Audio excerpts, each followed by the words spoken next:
Good morning. आज हम लोग फिर से रेस्पिरेशन ही पढ़ेंगे। कल के क्लास में बताया था प्रोसेस ऑफ रेस्पिरेशन में चार चार पार्ट में डिवाइडेड है। पहला है external respiration, internal respiration, transportation of gases और सेलुलर रेस्पिरेशन। ठीक है, तो हम लोग तीन कंप्लीट कर लिए थे। कौन कौन सा?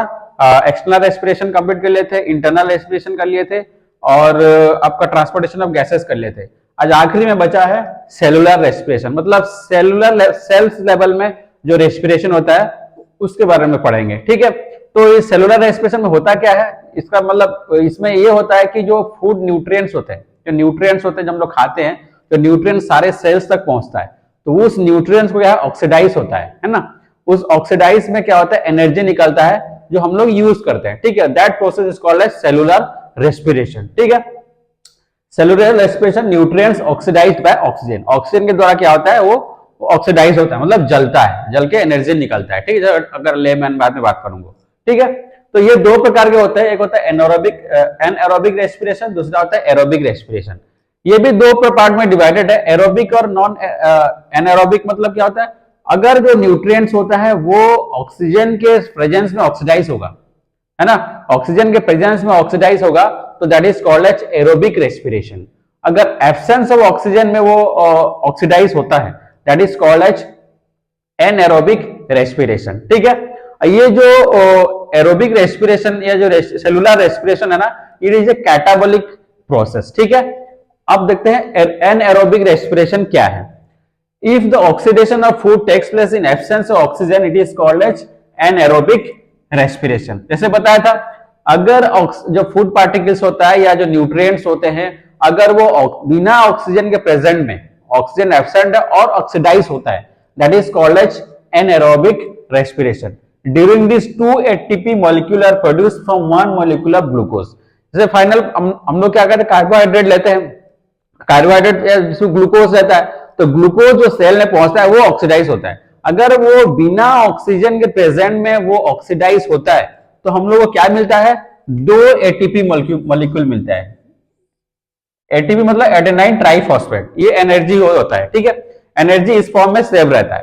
ठीक है, तो कितना मॉलिक्यूल, एक ग्लूकोज मॉलिक्यूल से कितना मिलता है, 2 ATP मॉलिक्यूल मिलता है हम लोग को। लेकिन एक चीज ये है कि जो एनएरोबिक रेस्पिरेशन में ना complete oxidation of food particles हो नहीं पाता है। ऑब्वियसली बात है, आप ऑक्सीजन के प्रेजेंस में एक चीज को जलाओगे जिससे अच्छे से जलेगा, वो बिना ऑक्सीजन के प्रेजेंस में वो कितना जलेगा। ठीक है, सिंपल सी वही बात है, क्योंकि सिंस यहाँ पे बिना ऑक्सीजन में होता है तो यहाँ पे कंप्लीट ऑक्सीडेशन ऑफ ग्लूकोज नहीं हो पाता है। तो नहीं होने की वजह से क्या होता है, हम लोग को कम एटीपी मिलता है या कम एनर्जी मिलता है। इसमें कितना एनर्जी, कितना मिलता है, 2 ATP मॉलिक्यूल हम लोगों को मिलता है इन एनारोबिक रेस्पिरेशन ऑफ ग्लूकोज। ठीक है, और इसमें जो फाइनल प्रोडक्ट होता है, एनर्जी तो निकलेगा ही, एनर्जी निकलने के बाद जो प्रोडक्ट भी निकलता है, जो बाई प्रोडक्ट निकलता है, that is called as lactic acid. ये लैक्टिक एसिड कहां निकलता है, एनिमल सेल में निकलता है। बस कहां पे, एनिमल सेल में निकलता है लैक्टिक एसिड। समझ में आया? अगर क्वेश्चन पूछेगा इन एनारोबिक रेस्पिरेशन कितना एटीपी मॉलिक्यूल निकलता है, तो आपको टिक करना है 2। अगर फाइनल बाई प्रोडक्ट क्या होता है या फाइनल प्रोडक्ट क्या होता है एनिमल सेल में, तो आपको क्या टिक करना है, लैक्टिक एसिड। लेकिन जो ईस्ट होते हैं, ईस्ट हो गया या बैक्टीरिया होता है, वहां पे अगर एनारोबिक रेस्पिरेशन होता है तो वहां क्या प्रोड्यूस होता है, बाई प्रोडक्ट इथाइल अल्कोहल। ठीक है, क्या प्रोडक्ट प्रोड्यूस होता है, इथाइल। यह भी क्वेश्चन पूछ सकता है, in yeast and bacteria in anaerobic oxidation the final byproduct, what is the final byproduct? तो आपको क्या टिक करना है, इथाइल अल्कोहल, C2H5OH निकलता है। तो ये रिएक्शन उसका, एक मॉलिक्यूल आपका C6H12O6, ठीक है, ये मान लो एनिमल सेल में होता है ना, तो C6H12O6 ये ग्लूकोज है, क्या है, ग्लूकोज है। ये अब ऑक्सीडाइज होगा इन एब्सेंस ऑफ ऑक्सीजन, है ना। ऑक्सीडाइज होने के बाद क्या निकलता है, देखो यही है लैक्टिक एसिड, है ना, C3H6O3, ये एनर्जी इसको बोलते हैं। और फाइनली एटीपी मिला यहाँ पे 2 ATP। ठीक है, हो गया। तो ये होता है एनिमल सेल में क्या होता है, लैक्टिक एसिड निकलता है। ठीक है, लेकिन वही चीज अगर बैक्टीरिया और ईस्ट में होगा तो ये हो गया बैक्टीरिया। ये बैक्टीरिया मतलब ग्लूकोज होता है ना, या ईस्ट होता है, मतलब ईस्ट ले लेते हैं तो सॉरी सिस्ट ले लेते हैं, तो ये क्या होगा, C2H5OH और 2CO2 कार्बन डाइऑक्साइड, 2 मॉलिक्यूल निकलेगा प्लस एनर्जी। ठीक है, तो ईस्ट और बैक्टीरिया में कितना होता है आपका इथाइल अल्कोहल निकलता है, और एनिमल सेल में जो निकलता है वो होता है आपका लैक्टिक एसिड प्लस 2 एटीपी। ठीक है, ये हो गया आपका एनारोबिक रेस्पिरेशन। एरोबिक रेस्पिरेशन क्या होता है, जैसे बताता है aerobic respiration takes place in presence of oxygen. Oxygen के प्रेजेंट में क्या होगा, आपका फूड पार्टिकल्स या जो बोलते हैं आपका न्यूट्रिएंट्स पार्टिकल्स क्या होगा, ऑक्सीडाइज होगा, ग्लूकोज ऑक्सीडाइज होता है। और इसमें जो होता है कंप्लीट ऑक्सीडेशन ऑफ आपका न्यूट्रिएंट्स होता है ना, कार्बोहाइड्रेट या ग्लूकोज जो भी होगा उसका कंप्लीट ऑक्सीडेशन होगा। तो कंप्लीट ऑक्सीडेशन होने से क्या होगा, आपका एनर्जी भी ज्यादा निकलेगा, एनर्जी ज्यादा मतलब ज्यादा एटीपी निकलेगा, एडेनाइन ट्राइफॉस्फेट। ठीक है, देख लो, और इसमें क्या निकलता है, CO2 निकलता है और H2O निकलता है। ठीक है, इस फॉर्म, ये देखो C6H12O, ये ग्लूकोज का एक मॉलिक्यूल है, एक पार्टिकल है। ठीक है, तो ये ऑक्सीडाइज है इन प्रेजेंस ऑफ ऑक्सीजन, है ना, ऑक्सीजन के प्रेजेंस में ऑक्सीडाइज होता है, तो आपका 6 CO2 निकलता है, 6 H2O निकलता है और 38 एटीपी निकलता है। सोचो यहाँ पे एब्सेंस में क्या था, सिर्फ आपका 2 एटीपी आता था, यहाँ पे 38 एडेनाइन ट्राइफॉस्फेट निकल रहा है। ठीक है, तो एरोबिक रेस्पिरेशन में ज्यादा एनर्जी आपका रिलीज होता है कंपेयर टू इनएरोबिक रेस्पिरेशन। ठीक है, ये जो सेलुलर रेस्पिरेशन है ये बहुत कॉम्प्लेक्स प्रोसेस है ना, ये 2 पार्ट में डिवाइडेड है, एक को बोलते हैं ग्लाइकोलाइसिस और दूसरा होता है क्रेब्स साइकिल। ठीक है, डिटेल में हम लोग नहीं पढ़ेंगे, मैं फैक्ट्स थोड़ा बताऊंगा, तो डिटेल बायो में मतलब बायोलॉजी वाले को ज्यादा डिटेल में पढ़ते हैं, लेकिन हम लोगों को जितना जरूरी है उतना बताऊंगा। ठीक है, एक 2 कॉम्प्लेक्स प्रोसेस में कंप्लीट होता है, एक होता है ग्लाइकोलाइसिस बोलते हैं, दूसरा होता है क्रेब्स साइकिल। ठीक है, तो ग्लाइकोलाइसिस क्या है, इसको पहली बार किसने डिस्कवर किया था, it's first discovered EM pathway.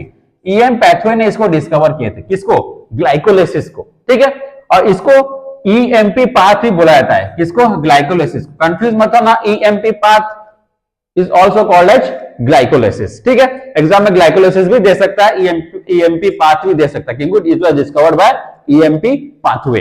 ठीक है, it is present both in aerobic and anaerobic respiration. ये जो ग्लाइकोलाइसिस जो प्रोसेस है ये दोनों में रहता है, एरोबिक में भी होता है और एनारोबिक रेस्पिरेशन में भी होता है, ये इंपॉर्टेंट चीज है।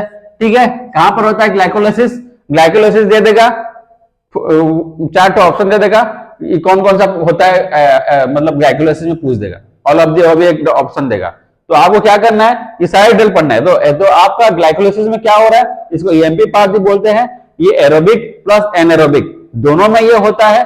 और ये कहां पर होता है ग्लाइकोलाइसिस, ग्लाइकोलाइसिस साइटोप्लाज्म में होता है। ठीक है, याद रखना, glycolysis takes place in cytoplasm. Cytoplasm कहां होता है, सेल्स में होता है।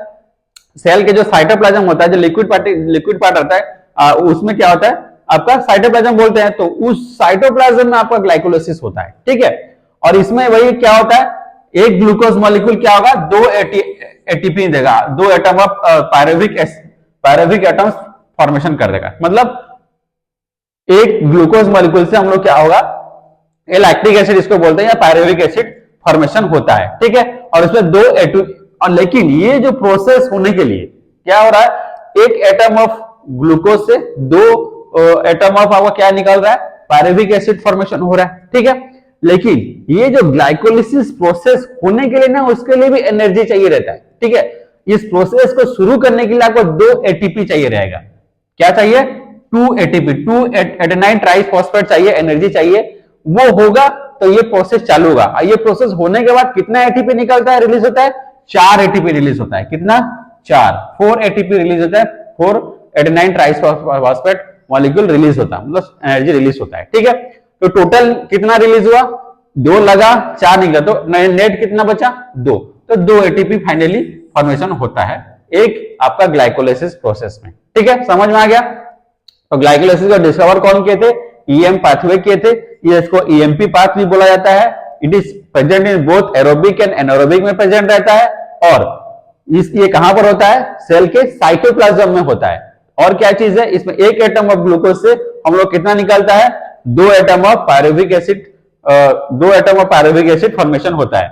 और ये कहां, और ये इसमें शुरू होने के लिए क्या चाहिए, इसके लिए ये प्रोसेस चालू होने के लिए भी एनर्जी चाहिए, 2 एटीपी चाहिए रहता है। और फाइनल प्रोसेस कंप्लीट होने के बाद कितना एटीपी रिलीज होता है, 4 एटीपी रिलीज होता है। तो नेट कितना एटीपी रिलीज हुआ, 2 एटीपी, क्योंकि 2 ऑलरेडी शुरू में लगाए थे, तो बचा कितना, 4 से तो माइनस करो तो 2 एटीपी बचा, तो इसमें टोटल 2 एटीपी फॉर्मेशन होता है। ठीक है, अब क्रेब्स साइकिल, क्रेब्स साइकिल क्या है, इसको कौन डिस्कवर किया था, इसको डिस्कवर किए थे क्रेब्स ने।